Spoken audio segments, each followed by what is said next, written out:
Кеш или карта? Това е тема, която винаги разделя хората. Ще си призная нещо. Аз съм твърд привърженик на картовите плащания. И всеки път, когато го кажа, чувам едни и същи аргументи. Следят те какво плащаш. Финансите ми са достатъчно изрядни и нямам какво да крия. Ако спре тока, няма да можеш да си купиш дори едно кафе.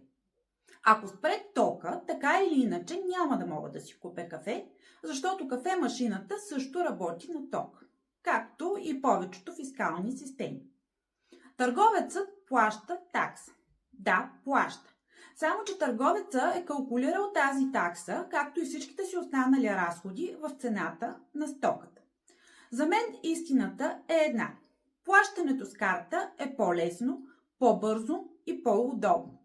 И лично аз го препоръчвам и предпочитам. А ти как плащаш по-често? Пиши в коментарите кеш или карта.